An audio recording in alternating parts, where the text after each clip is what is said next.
Hello, my name is Aizatul Fitriani and I will comment on the spread that I have chosen, which is tuna spread.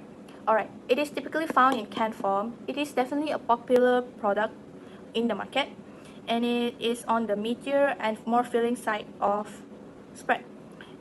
You can find it in different flavors. This one is mayonnaise. You can find it in spicy mayonnaise. You can find it in sunflower oil and even chili oil. So it has many types. Therefore, I could infer that this is very popular and always in demand by the market. So amongst all these popular flavors and brands that sells tuna spread, I have chosen Ayam brand daily spread with tuna and mayonnaise as a reference for this assignment.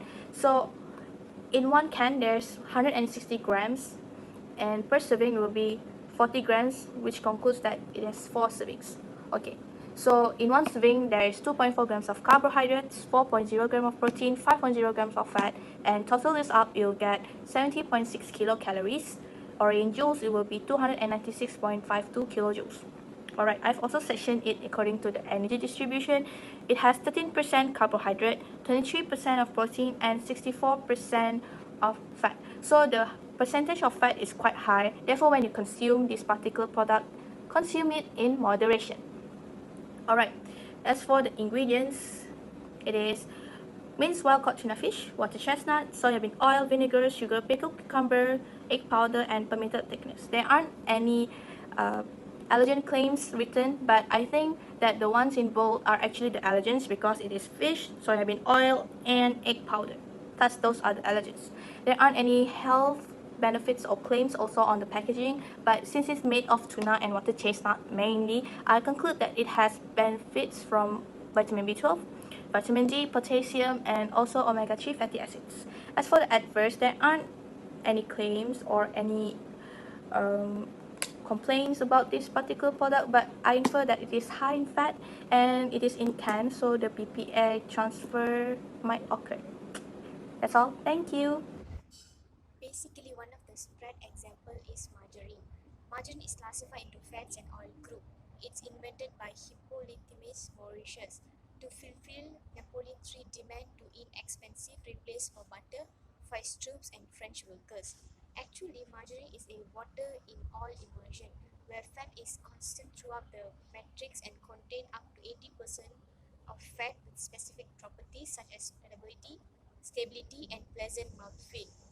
Basically, this emulsion consists small water droplets and can range from 20% to up to 80% in original margarine. One of the example margarine is natural olive oil spread formulated with extra virgin olive oil. When we look into the energy calculation for per serving, it's 50 kilocalories. Moving on into the health benefits, when we compare with natural brand margarine, for per serving, the total saturated fat is very less and contains no cholesterol and no trans fatty acid. This shows margarine recognized as healthy formulated to replace butter.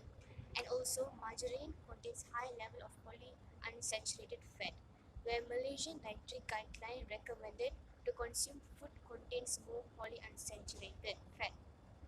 Moreover, margarine acts as a dominant nutritional contribution because margarine contains fat-soluble vitamins such as vitamin A, vitamin D, and vitamin E, which help us to lessen the risk of getting diseases. Moving on to negative impact, basically when you consume a particular food too much, it will bring up negative impacts. According to Lisa Bird cohort study, they have shown that consumption of too much margarine and asthma are correlated positively with allergic sensitization in 2 years old children. Not only that, exclusive intake of margarine intake had greater chance of allergic sensitization and wrinkly symptoms. And also some margarine contain trans fatty acid which will increase low density lipoprotein, which is bad cholesterol, and decrease high density lipoprotein, which is good cholesterol, which will increase risk of having coronary heart diseases. I am Rosikle with metric number BN1821027 and I'm going to present about honey. Honey is one of the food product that can be used as a spread. Honey also usually used as a spread on breads or as a sweetener. As we may know, The raw materials for honey is nectar, a sugary liquid produced by flowering plant. So how honey is made? When a honeybee returns to the hive, it passes the nectar to the another bee by regurgitating the liquid into the other bee's mouth. This regurgitation process is repeated until the partially digested nectar is finally deposited into a honeycomb. Let's move to the nutritional labeling. So these are the basic labeling requirements. First and foremost, the common name of the product. The word honey must be visible on the label, and the second one is net weight. We will use metric weight or grams and must be included in lower third of our front label panel. And lastly, the ingredients, single ingredients like honey, no need to name them when already used in usual name on front label panel. So these are the example of calculation. As we can see, the energy per grams and grams are both taken from the nutritional label on the left side. Okay, so let's move to the example of calculation. So this is the example of honey nutritional labeling. So the energy calculation for carbohydrate is 17 grams multiplied with 4 calories over 1 gram, and there is 68 calories per 1 serving of honey. And since 1 calories equates to 4.2 kilojoule, so 68 calories will be multiplied with 4.2 kilojoule over 1 calories, and we will get 285.6 kilojoule. So these are the health benefits of honey. First and foremost, as we may know, it is the best product to replace sugar. And secondly, it also helps to fight metabolic syndromes since it has a low glycemic index, so it doesn't trigger a spike in blood sugar and insulin level. And also, honey also provides nutrients because it contains a major minerals such as phosphorus, calcium, magnesium, and potassium. And last but not least, honey also may help to prevent artery hardening.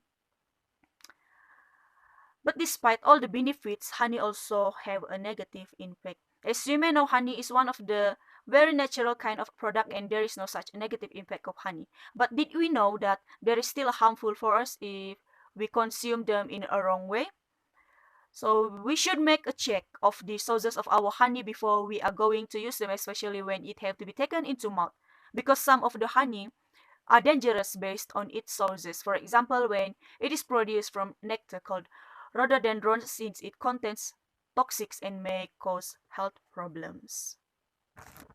Assalamualaikum and hi. So my name is Muhammad Zairul Amin bin Zulkifli. So I have choose a cheese spread for my assignment. So basically, cheese spread is typically available in soft, smoothie, creamy variety with a mild, slightly acidic flavor. Cheese often used as a spread on bread, pizzas, and bagels. Also extensively used in baked goods. In cheese, nutrition labeling is compulsory to state the name of the product, serving size and serving per package, and ingredient and calories. So for the calculation part, from the nutrition labeling given in the slide, so we have fat 9 kilocalories per grams, carbohydrate 4 kilocalories per gram, and protein 4 kilocalories per gram. We have 4 grams of fat, we have 4 grams of carbohydrate, and we have 2 grams of protein.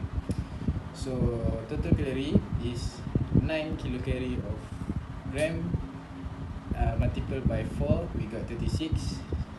Same goes as carbohydrate, 4 kilocalories times 1 equal to 4 kilocalories, and protein 4 kilocalories per gram times 2 equal to 8 kilocalories.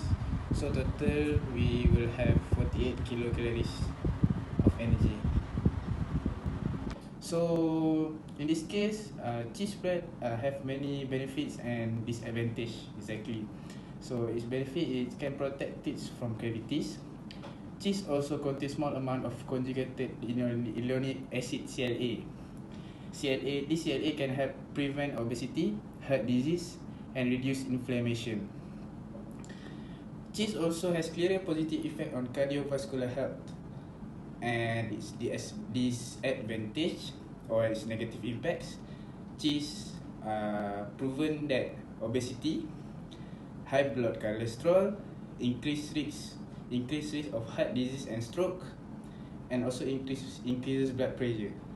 So in conclusion, cheese is typically high in fat, also have benefits.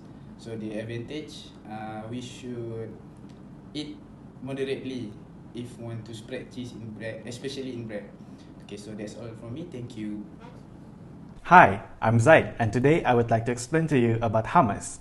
Hummus is a spread or a tip-dip sauce that are made from mashed chickpeas, blended with tahini, which is the sesame seed paste, and typically seasoned with garlic, olive oil, salt, lemon juice, and vinegar. Always is a product that are found in the supermarket, so based on the labeling we can know how to perform the energy calculation and also know the information. So for the energy calculation, we need to identify these three things, which are the carbohydrate, protein, and fat. So the value of these three things multiply with the calories. Based on the labeling, carbohydrates 12 gram multiply with 4 kilocalorie per gram, we get 48 kilocalories. For the protein, 7 gram multiply with 4 kilocalorie per gram, and we get 28 kilocalories. And for fat, 12.7 gram multiply with 9 kilocalorie per gram, we get 114.3 kilocalories. So the total calories of this hummus is 190.3 kilocalories. Next, the information. From the information itself, we can know the ingredients. So the ingredients in this hummus are chickpeas, water, tahini, olive oil, garlic, lemon juice, salt, ground cumin, dried parsley, and ground chilies. To inform to the customer about the allergy, the word in the ingredient list is being bold. In this case, tahini word is being bold. Lastly, we move on to the pros and cons of consume hummus. So Atkinson mentioned that hummus is a low glycemic index food.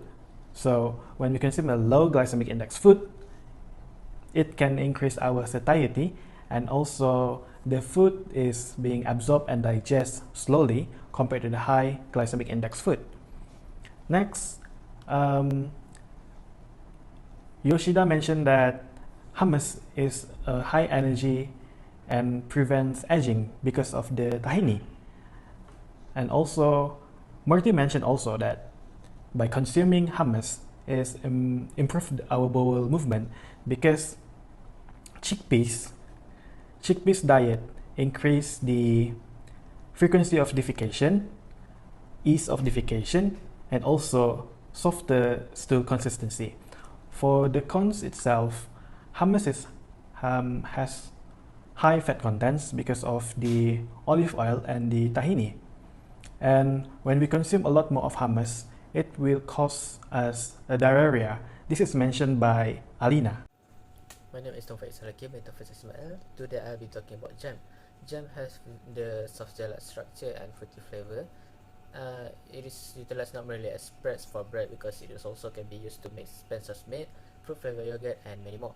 The main ingredients for the jam is fruits. It is composed by one fruit or multiple type of fruits. Sugar, high fructose corn syrup is used to sweeten the product. Pectin, which is the element that have jelly products in all type of fruits, and citric acid to balance the jam product. The jam is normally canned for long-term storage. The next one is the calculation. The energy calculation shows that jam provides the only carbohydrate, so the energy from jam is mainly from carbohydrates, which is 63 grams. The total energy we got is 1085.4 kilojoule. So the health benefits and adverses by consuming jam is the benefits is pectin have prebiotic effects, so it feeds our gut with feed our good bacteria in our gut. So we have the healthy gut system. Do not contribute to cholesterol and fat content. It is also rich in sugar, so it provides energy. So it also provides a lot of nutrients for our body and decrease the risk of getting diseases. Adverses for jam is highly rich in sugar, so we need to consume moderately. In conclusion, jam is a good product for Uh, it is a good product, but we need to consume more moderately. Thank you.